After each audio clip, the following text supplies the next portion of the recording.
আন্তর্জাতিকভাবে 2003 সালে আজকের এই 9 ডিসেম্বরকে দুর্নীতি প্রতিরোধ দিবস হিসেবে ঘোষণা করা হয়।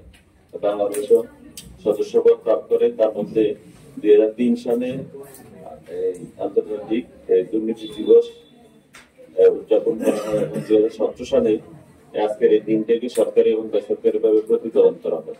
তার এই প্রতিপাদ্য হিসাবে আজকের এই আয়োজন। আসলে দুর্নীতি বিষয়টা সামাজিক ভাবে এটা উঠে আসতে হবে। বাংলাদেশ যদি অর্থনৈতিক ভাবে এগিয়ে থাকে, সামাজিক ভাবে আমরা অনেকভাবে পিছিয়ে আছি। এখন আমি সবসময় বলি আমাদের সামাজিক ডিমান্ড কি? সামাজিক ডিমান্ড আপনি দেখেন, একটা সৎ লোক কখনো সমাজ তাকে প্রিভিলেজ করে, সমাজ তাকে মেনে নেয় না। কারণ আপনি একটা সরকারি কর্মকর্তা হিসেবে আপনি যখন সরকারি বিভিন্ন সামাজিক বিভিন্ন প্রোগ্রামে আপনি অর্থনৈতিক ভাবে ডোনেশন করতে পারেন না, তখন আর সমাজ কিন্তু আপনাকে ভালো চোখে দেখে না। একটা দুইটা অনুষ্ঠান, ওই অনুষ্ঠানে যদি আপনি অর্থনৈতিক ভাবে আপনি যদি টাকা প্যাট্রোনাইজ করতে না পারেন, তাহলে কিন্তু সমাজের লোকজন আপনাকে এক সেকেন্ড দাওয়াত দেয়। এখন আমরা সামাজিক ডিমান্ড কিন্তু আমাদের খারাপ।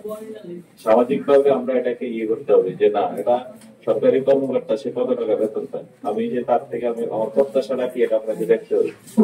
এখন সামাজিক ভাবে আমরা এই জিনিসগুলো আমরা দুর্নীতির বিরুদ্ধে আমরা আসলে সমাজের বিধায় দিচ্ছি, এটাকে আমি মনে করবো যে না, সমাজ থেকে আমরা এটা নিয়ে করা উচিত। আর আরেকটা বিষয় হচ্ছে যে আমরা দুর্নীতি দমনের জন্য তো পৃথক কমিটি আছে, পৃথক সংস্থা আছে, দুর্নীতি দমন ব্যুরো আছে, তারা কাজ করছে। আমি পত্রিকার আর্টিকেল একটা পড়ছিলাম যে আপনার গরু মানে আপনার 1 লিটার দুধ রাখে, এখন আপনার এই দুধ পাহারা দেওয়ার জন্য একজনকে নিয়োগ করা হয়েছে। নিয়োগ করার পরে সে কি করছে, দুধের পরিমাণ 1 লিটারের জায়গায় দুধের পরিমাণ হচ্ছে 750 গ্রাম, পানি হচ্ছে আপনার 250 গ্রাম। পরবর্তীতে তাকে তদারকি করার জন্য আরেকটা লোক নিয়োগ করা হয়েছে। নিয়োগ করার পরবর্তীতে দেখা গেছে কি আপনার দুধের পরিমাণ হচ্ছে 500 গ্রাম, পানির পরিমাণ 500 গ্রাম। পরে ওই দুইজনকে তদারকি করার জন্য আরেকটা লোক নিয়োগ করা হয়েছে। তখন আপনার হয়েছে যে পানির পরিমাণ 250 গ্রাম, দুধের পরিমাণ কি পানির পরিমাণ 750, দুধের পরিমাণ 250। এই জিনিসগুলো থেকে আমরা যারা আছি বা তদারকি যারা করে, তাদেরকে বের হয়ে আসতে হবে। একটা তরুণ সমাজ আছে, তাদেরকে আমরা বলবো যে না, আমরা সামাজিক ভাবে এই জিনিসটাকে আমরা প্রতিহত করি।